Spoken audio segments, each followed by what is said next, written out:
this is gonna fail in a What do you moment, do? but I'll. You did. I'm gonna try and do something that's very difficult for me. Guys! So World War I is, you found, from the leader's point of view, pieces on a map, on a board, and when you moved armies, you talked about resources and occupying land, and as a result of occupying land, you would get power, and that power was in concert with others who had like-minded strategies or like-mindedness, and you could get along with some and you couldn't get along with others, and some would backstab you, and this is just the way international politics works. This is not what it was like on the ground. So, one, when do we get the rewards for that?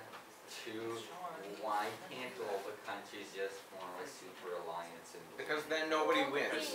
Well, Then actually, we'd all win. Nobody wins from war. what happened Nobody. was, did I not give rewards to the team? No, you never. Okay. We don't know who won, actually.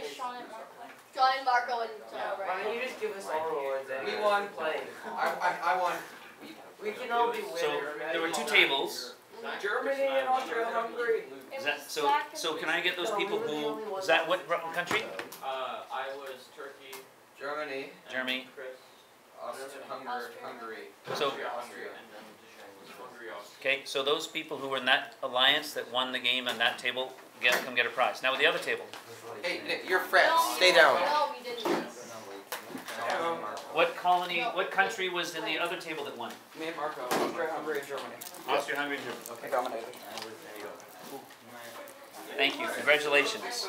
So you get the prize, and everybody else doesn't, and that's war. Yep. We're the only ones that can attack, though. Now, interestingly, Tim, this was because of the alliance. Tim otherwise would have won. Yep, we tried to. He would have. Hey. He would have Okay. won. He had Mother so many Russia. troops and so much land. He had. the same amount as Russia. So that's what happens. Sometimes, for example, you're going to see over the course of this particular war that this is a war begun, and like any other, guys have leaders of the country have disagreements. They know each other. They've spent time with each other. They're related often. The Kaiser was related to Alexander. The Kaiser Wilhelm II was related to the Russian Tsar Nicholas II, who was related to the Queen of England. And this is what happens, or in this case, the King George. So you have a system of alliances, but it's personal. And all this is way in the past. The hard part about World War I, especially when we're dealing with the internet, and can I get your attention on this board right here? You have all this information, by the way. This is notes from World War I. I have to get you to know these things, and these things don't make much sense to you. When I say the word Passchendaele, it doesn't have an impact. If I say Vimy Ridge, it means very little to most people. Most Canadians don't understand. Most Canadians don't see, and they don't see, okay, Sam Hughes, or if I say Tom Longboat, who cares? Gillian Byng. Oh, Lord Byng, I know that school. But when Arthur Currie, and these are names, like kind of when I talked about, earlier the year I talked about a guy named Guy Carleton. And you won't remember his name. He's up there, but so what? These are people in times that are long gone by. Everybody who was in this war is dead. So now what? Why bother?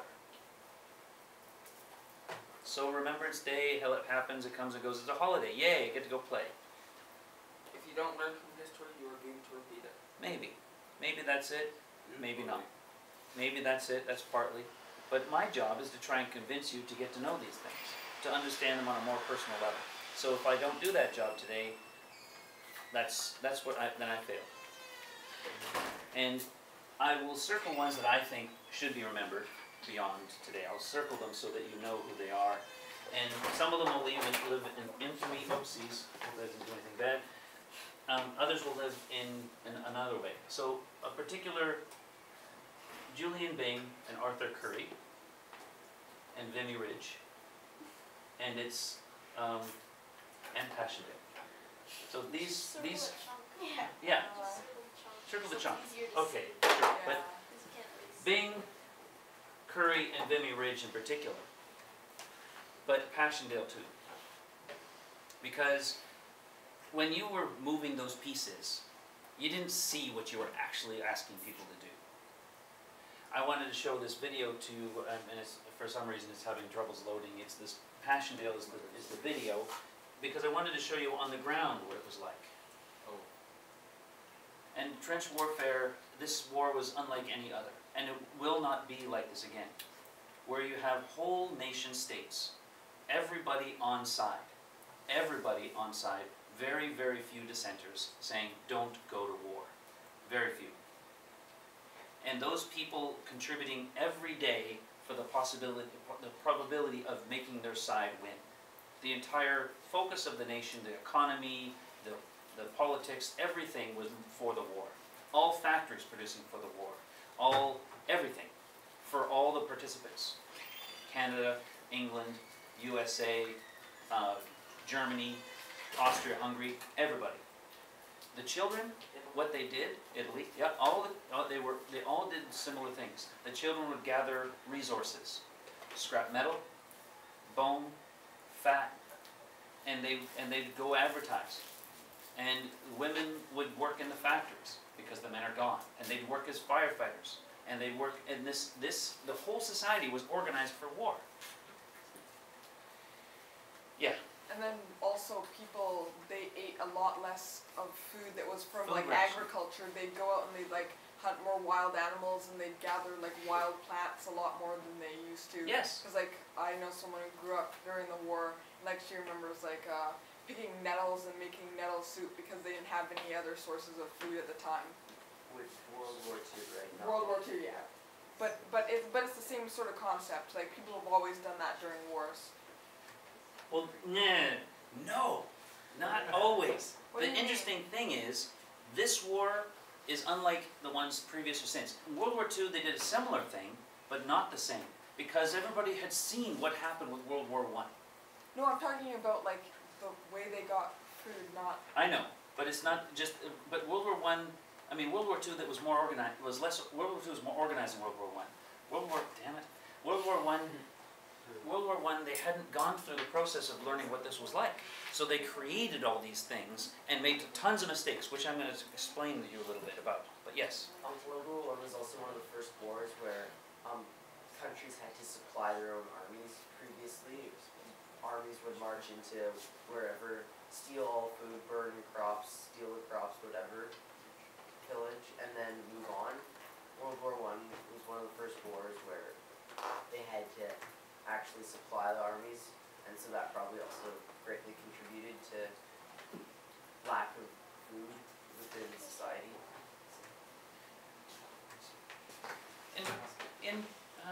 They did pillage, okay, but they but supplied them more. I basically. agree to an extent. This is an newly industrialized countries. So horses and buggies, trying to supply, and trains, trying to supply mass-produced artillery and mass-produced armies and weapons. So the horses and buggies transporting them as fast as they can. You can imagine on old roads, and massive armies, where every man from the age of 18 to 25 was in battle. Except for those who were too sick to do it. Yeah, How violent are these clips you're going to show? very. Okay. So when you were asked to, Should we turn off the lights? yes please. So when you were asking these guys to go to war for your countries, this is what you were asking them to do. And this is a specific kind of warfare. This is actually the battle, a vision of what the Battle of Passchendaele was like, which is what most of the fighting on the Western Front was about, yes? Oh, but you missed one thing. They wouldn't always, not all of the men would be allowed to fight because some of the men would be seen as a liability in Yep, the army. Because agreed. of, But like, let's put it this way. stuff. You take the entire youth of, the healthy youth of, a male youth of every country that was fighting, and they would put them in the front line, and they wouldn't hesitate. Because if you didn't, what would happen? You would get You would killed. lose. Simply lose. Yes. A lot of young men were also kept behind because they had to have somebody to work the farms properly. But that was often the... Like my grandfather, who wanted to go off to the war, but the doctor said, "Oh no, you have something horribly wrong with your leg. You can't Yep. go and fight." Yep. Oh wait, That's what she was, that's what was Which basically... wasn't true, but they needed somebody for the farm. Yeah, my wife said she'd shoot me in the knee. She'd just break my kneecap, because she knew I'd volunteer. I know this is about the Second World War, but I wanted to ask how this might relate to the First World Yep. War, because I have a lot of family friends and they're mostly dead now. But when they were teenagers, and they were all boys, like teenage boys in Europe during the Second World War, they weren't sent off to war, but they did a lot of work in like labor camps, and even the ones who weren't in labor camps would be forced to like clean up bomb wreckage and stuff. Exactly. There's So- tons of jobs on yeah. that are not frontline jobs that are being done by average, everyday, able-bodied people. But, and so, in other words, an army is not just the guys on the front line. For example, you'd only spend a couple weeks there, and then you go back because what you're facing is so horrible. You need a couple weeks to recover. Then you go back again, and you do a whole bunch of logistical things while you're in the rear, and you go for a week in the rear trenches before going back to the front line. And those rear trenches are also used as reinforcements in case of serious issues. So there's lots to be done, but that's not what I'm saying. What I'm saying is everybody who's doing something, and the front line is a young, this is mud, by the way, and I don't know if you can see, but these are men in crater holes, because what happens, everybody faces every day artillery. Artillery just keeps coming. They use it to spot, they usually hit in the mornings the latrines. Why? Because that's where people go. So they try to catch you going literally with your pants down. So that was common practice. So everybody would look for the other guy's latrine and try and hit it. That's brutal. And so it was nasty, horrible war. I'm going to explain to you the logistics of it all, but first I want to discuss with you trench warfare. Why the meat grinder was so bad. Because the advantage of in every situation was with the defender, because of the invention of the machine gun. Okay, so the machine gun meant that you can't do masked men anymore. Masked men means you're just giving your men, this is what happens with masked men. What movie is this from? From Passchendaele. Passchendaele is a Canadian/British battle after Vimy Ridge, when they should have known better.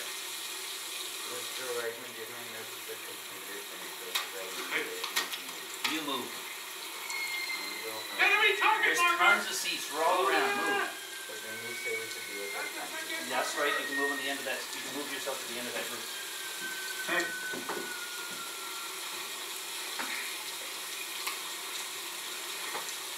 Thanks. Bring on the hell. Here come the guns!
60 men, it's impossible. They'll be overrun, and we'll be overrun.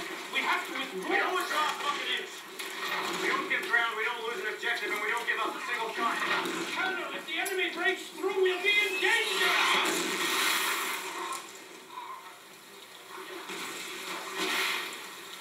Lieutenant Hanson, you're acting QIP.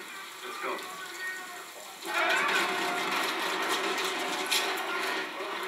Here we go.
God damn it, the whole battalion!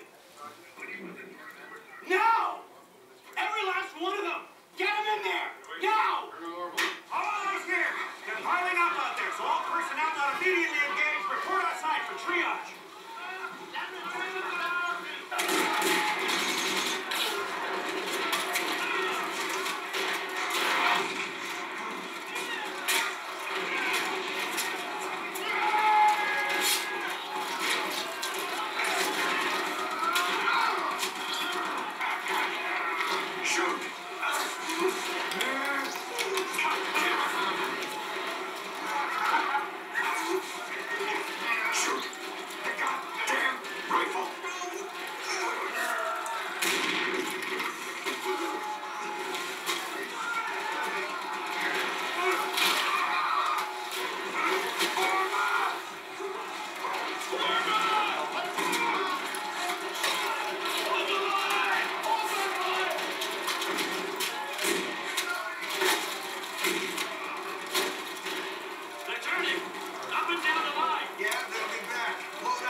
So, World War I, when you were asking guys to fight, it was a meat grinder.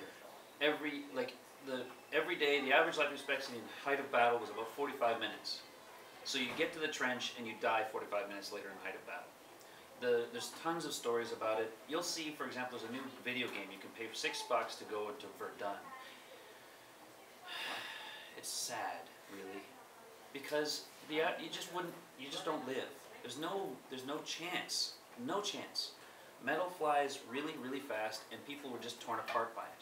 So the more men, you just have to feed more and more men. It would take you, to get across a football field size, would get you 100,000 men. That's the distance you would get for 100,000 men.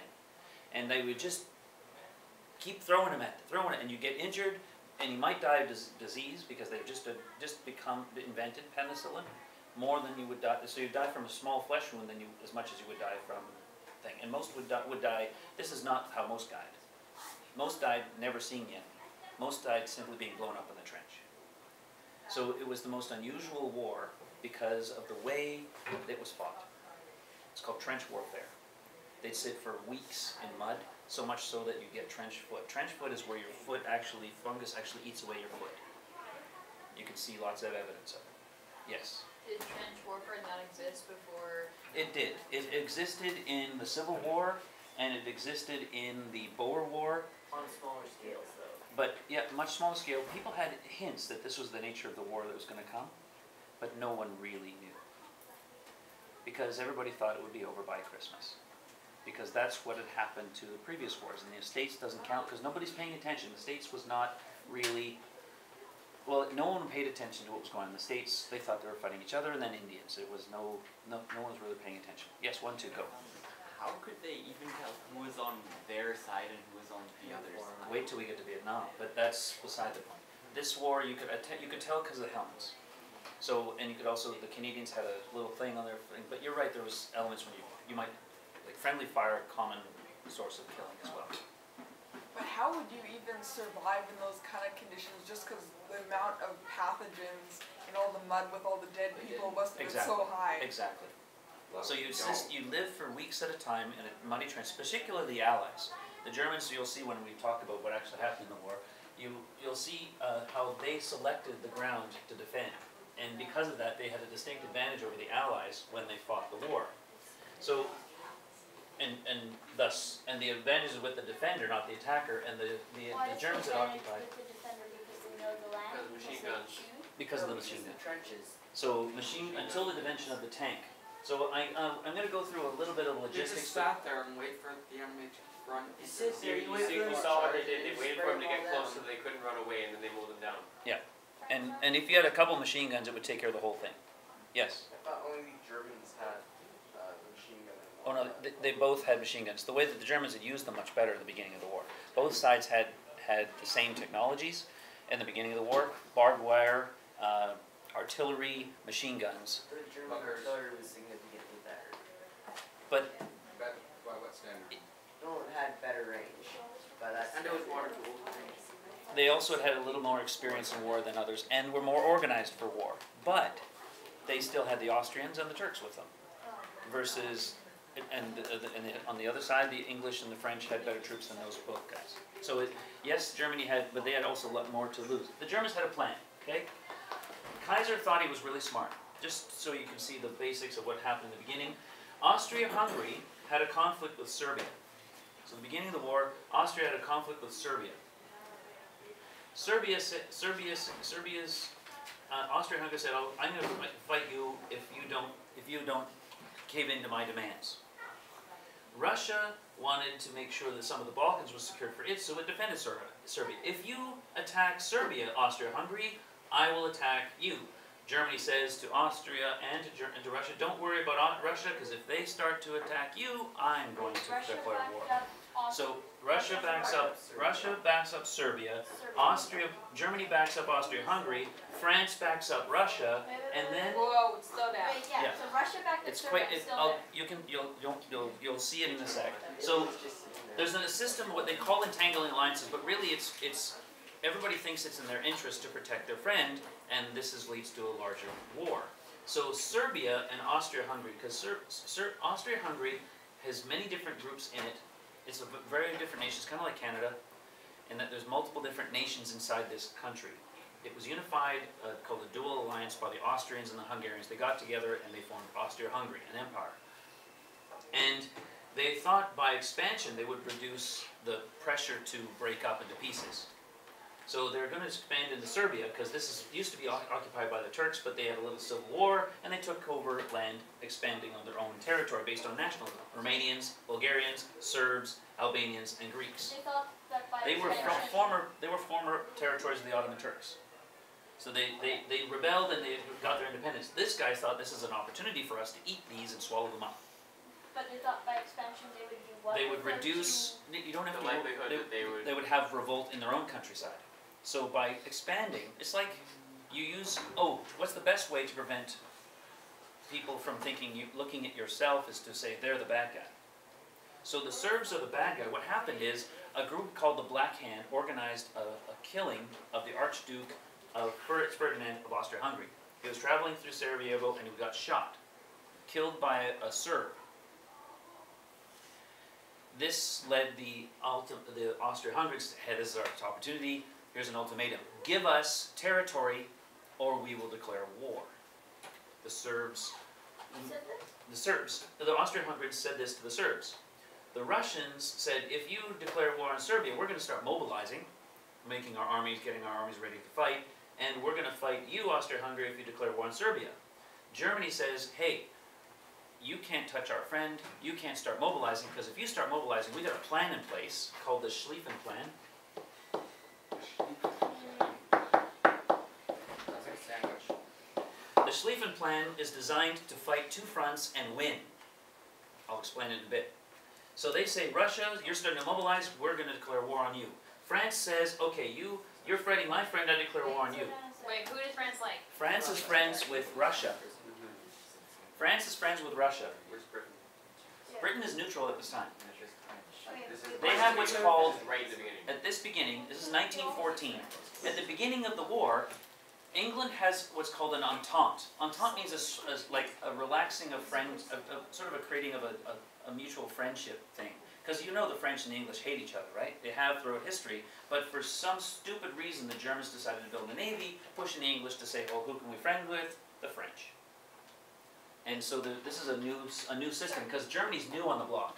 So Archduke Ferdinand. Archduke Ferdinand was Austro-Hungarian's Archduke. Okay, and but mostly a figurehead, but he was killed killed by. by a Serb, a member of the Black Hand. So just to clarify things for anyone who's confused, the Central Powers, Austria, Hungary, Germany, and the Turks. Everyone else was the Allies. But Turkey was not in the war yet, so just Not let's yet. keep that out for now. Austria-Hungary. Austria-Hungary and Germany is against Russia and France. Except for Switzerland, right? Well, Switzerland stays out of the war the whole time. Yeah, that's what I mean. Like, it's not everybody else. Yeah, you'll see. Everyone else Did they is go involved in through the war. Switzerland? Yeah. No, Brilliant. Because, yeah, they I don't remember go when through that was Switzerland. fantastic. The Schlieffen Plan, and let me share with you what that is. The Schlieffen Plan is to play a defensive war in the beginning against Russia, because they're going to take a long time to get mobilized, because they're so slow, they're so backward, they're going to take their time.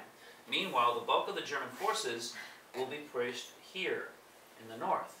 They're going to let France attack Germany. And the key is they're going to let the French just come in just a little bit. And then they're going to sweep through Belgium, around behind the French armies, and encircle and attack and crush them. That's called the Schlieffen Plan. Wait, just enter. Do they keep it a secret? It takes an awful lot of guts And then to the make this thing Germans go through work. It Belgium. could have worked, but they couldn't do it. They couldn't fall through. I'll explain in a bit. Then the Germans go through Belgium. But how would you keep that sort of thing a secret? It's not. It's all you do is you give orders to your troops. I know, but like, how would people in Germany other people in Germany not find out about it? Like, Because don't people send letters? No, they don't have. Okay, first of all, the communication lines are much Harder, yeah. harder but in this wouldn't time. It So, somehow get through someone who no, wanted it to? because the only people who know about it are the highest command, like the council The government and the too, king. right? The government is unelected. It's the Kaiser. This is Yeah. not an elected government. This is a military government with a king at the head. I know, but wouldn't people who are No, they involved in wouldn't, the 'cause they government, would they have And there's no any- leaking. All the troops There's know no that free they're marching press. that way. Let's put it this way. The Oh. education system was made by a guy named